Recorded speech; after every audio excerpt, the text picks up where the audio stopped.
So today we're going to be taking a look at Thinktank's high quality backpacks, the Darklight series, in both the 14 litre and the 20 litre sizes. Now first and foremost, who is this backpack for exactly? Well, it can be for videographers, it could be for photographers, or it can just be for someone who wants to go traveling around but wants something that's fairly durable and reliable, which is exactly what you're getting with the Darklight series. Now these backpacks generally can fit a standard camera with a lens plus 2 additional lenses in the 14 litre at least, and with the 20 litre you get all that plus additional, so you can fit a 16-inch laptop in there as well as additional accessories, and that's probably why I'm gravitating more towards the 20 litre backpack. But regardless of which size you actually end up picking, both size backpacks are compact backpacks. They are very comfortable to carry around with, and they are very professional looking. But speaking of materials, this backpack is primarily made of ballistic nylon with water repellent coating, which I love on my backpacks. It means if someone's splashing water or if it's raining, I'm not necessarily going to be worried about all that moisture soaking into the backpack and damaging my equipment. That being said, unfortunately the zippers aren't sort of weather sealed or covered, they are fairly exposed. So if you say walking around in a monsoon, don't be surprised if water does get in through the teeth of this backpack, but otherwise it is fairly well protected. You do also have a raincoat covering included in both sizes that you can put over the backpack if you need to keep that backpack fairly well protected. Now I did rag on the zippers a little bit, but I will say these are actually high-end quality zippers. So what you got here are YKK zippers. Now these are some of the best zippers out there. They've been around for a very long time. Look them up. I've worked with a lot of zippers in my time. A lot of them will snap, bend or break, but the YKK I have found have lasted a very long time. These are industrial grade zippers that you're working with here, so it's great to be seeing them on this backpack.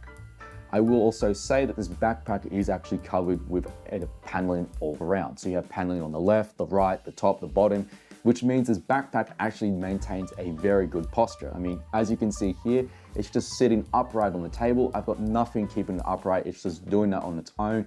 So I really do like about this backpack, especially when you're working with heavier and bulkier gear, which has a tendency to sort of warp and push cheaper backpacks. So having that paneling all around the whole backpack does actually mean that this backpack does maintain its form, which is fantastic.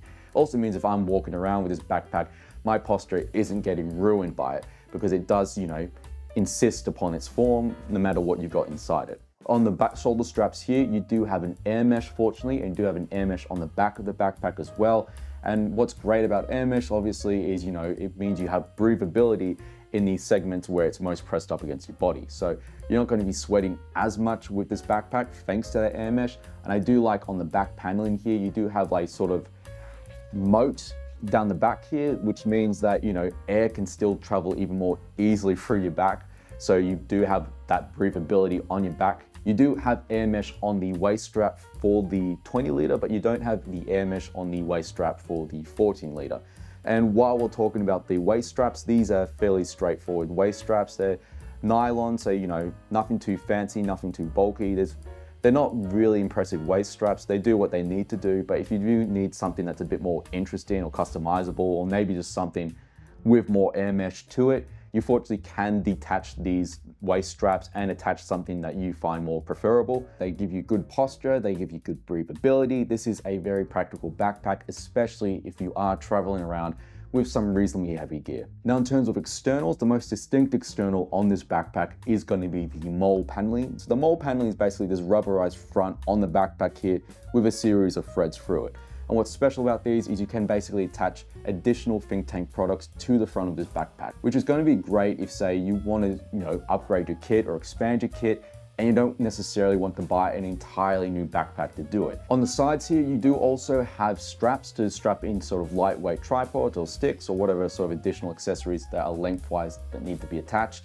You have one on the side here, but you also have one on the left here, which what I like about this one here is it is actually an expandable pouch. Now, of course, you can put, a tripod in here, but realistically, I'm going to be putting a water bottle in here.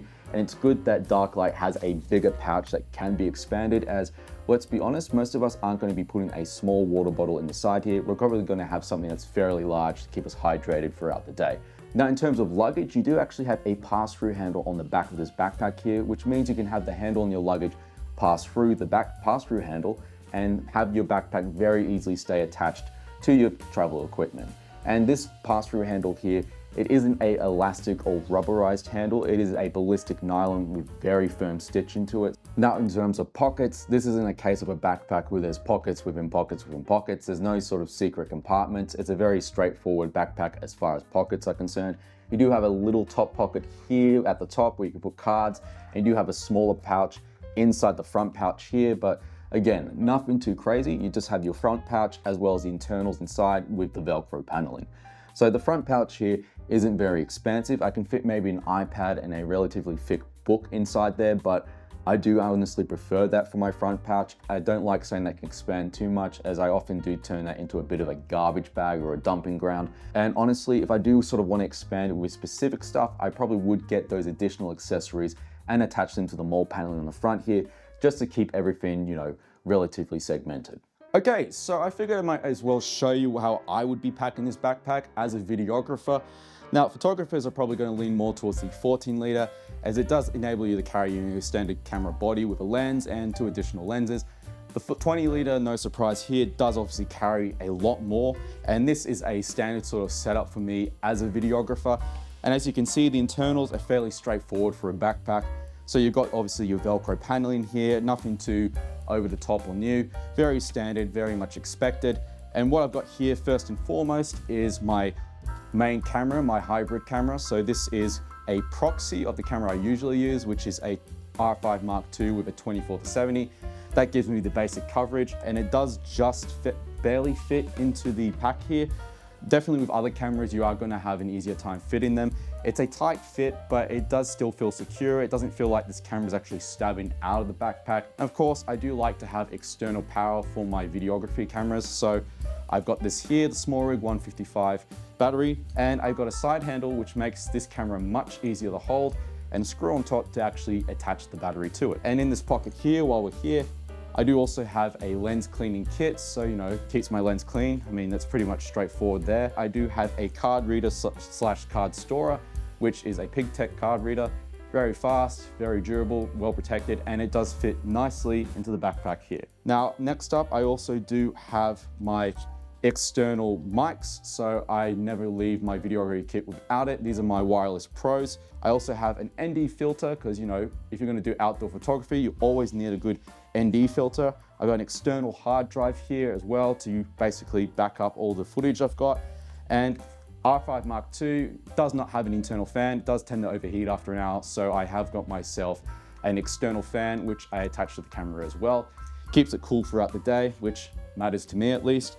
And I also recommend that if you're shooting with 2 different lenses, have your second lens on a second camera. So a lot of journalists, photographers will do this as well. So I've got my wider lens on my main camera body and my longer lens on a smaller camera body, with the crop factor basically making it even longer. So I've got my R50V here on the 100mm. Basically, this is going to give me some really good close-up shots at an affordable price, as well as being able to snugly fit into the back. And of course, we also have what's my favorite thing, which is I do have my 16-inch laptop here, which actually fits right about snugly into the top pocket.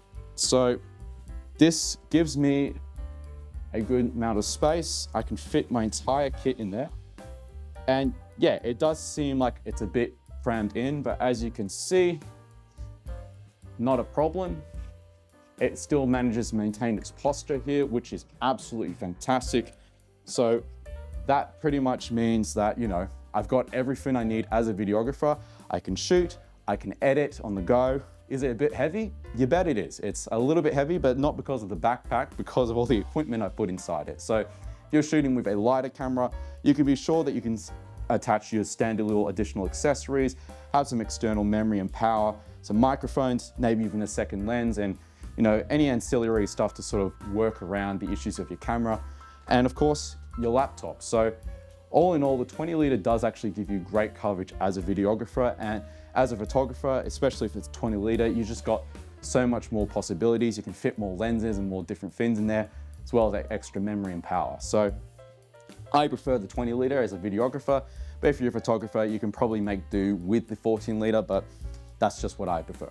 But really, it's a big deal to me that this backpack can fit a 16-inch laptop inside it. I mean, I like working with a large laptop, and I do find a lot of backpacks that can fit a laptop that big tend to be much more bulkier and larger, so it is nice with the Darklite that I have something that actually manages to maintain its compactness while still allowing me to fit my 16-inch laptop inside it.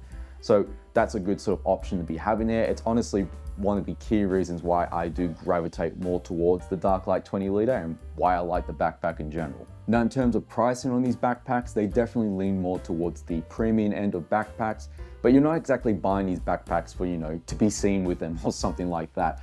These backpacks are designed for function, compactness, and durability. These are very practical backpacks, and honestly, I think they are worth the price tag. Every function, every zipper, every bit of fabric on this backpack has been incredibly well considered for a backpack, so I don't find anything on here that's like a bit like, well, you didn't really need that, or that's kind of getting in the way. It all just breathes so perfectly, and again, maintains that small size. So I do really like that in this backpack. I think it's a really well designed backpack. So that is the Darklite backpacks. So what do you think of these backpacks? Are you interested in them? Would you get them yourself? Please let me know in the comments below.